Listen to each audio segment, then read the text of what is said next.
So guys, mga idol, what's up? How's your Friday? Yun, recap lang po. Yun, PBA recap Game 5. Yun, panalo ang Rayon or Shine against Tokentex. So, the status of their bracket is 3-2. 3 ang Tokentex, 2 ang Rayon or Shine. And then, panalo po ang San Miguel versus Ginebra. So, San Miguel takes 3-2 lead against Ginebra. So, keep supporting PBA guys, and salamat po. Hello guys, welcome back. Kumusta po ang inyong biyernes? Ito, papakain ng mga isda. Papakain ng po sa kanilang pagkain. Yung niluto ko nung nakaraan, kahapon yun. Ano yan? Stock na yan. Ano pala? Within 4 days lang. 3 to 4 days.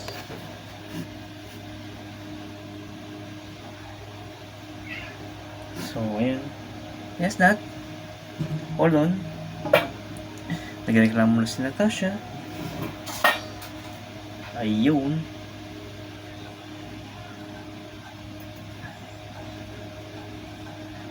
And how's your day going?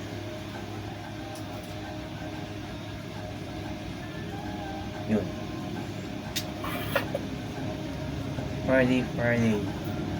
Friday night. So, okay naman po lahat. Despite of bad weather. Nakapasok ko sa Parion eh. Typhoon Bising. So, uulan na araw.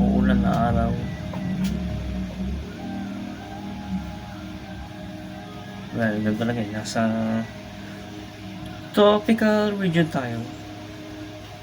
So, wet and dry season.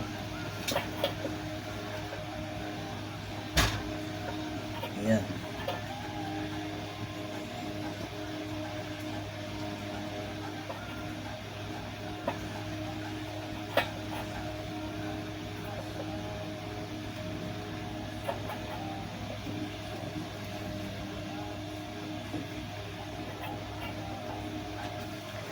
Medyo mahirap lang pagganda lang sa pagkain.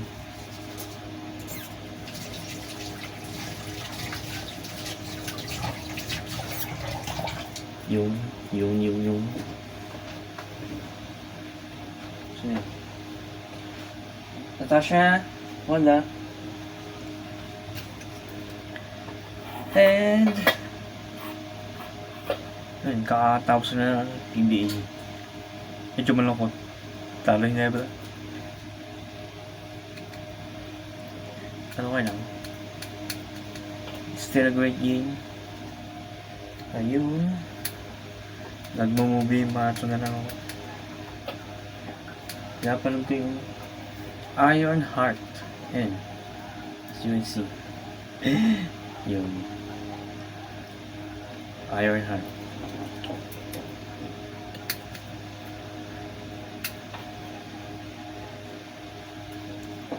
So, yun lang. Ito na ginagawa ko pag walang pasok.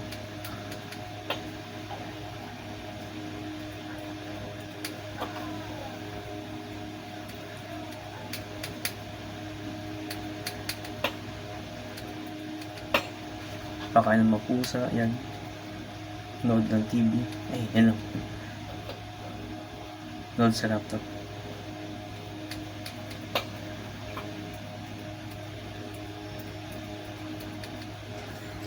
Yeah, by the way, this is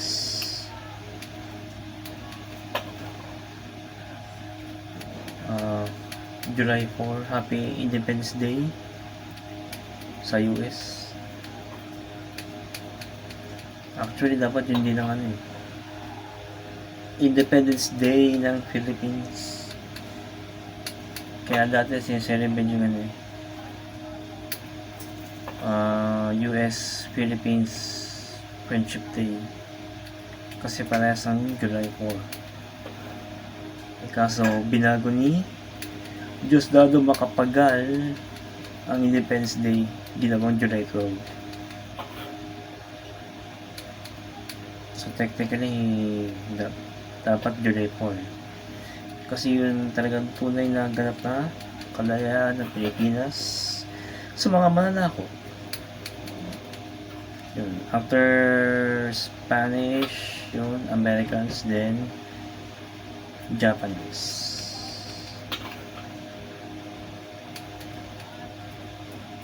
Then binago ni Diosdado Macapagal ang Independence Day.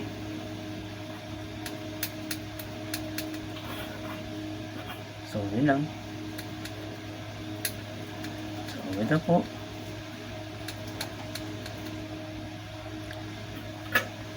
Pakainin ko na sila. Yan, kumakain si Tasha.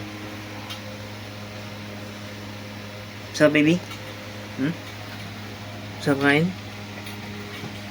Siyempre, love yan eh.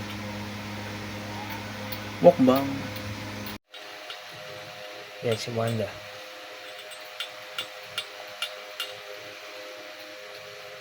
Do you like it, baby? Do you like it?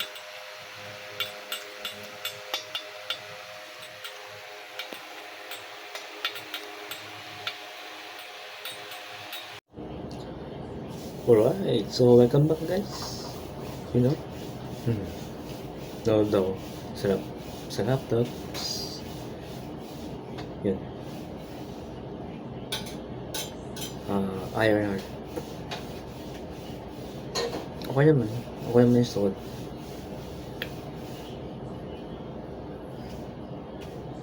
Siyempre, ang manonood, kumakain tayo na macaroni soup. In Tagalog, sopas. So, ayun. Like nyo kumain pinakain ng mga pusa. Hindi ko alam kung anong trip ni Wanda. Bakit doon siya kumakain sa ilalim ng kama.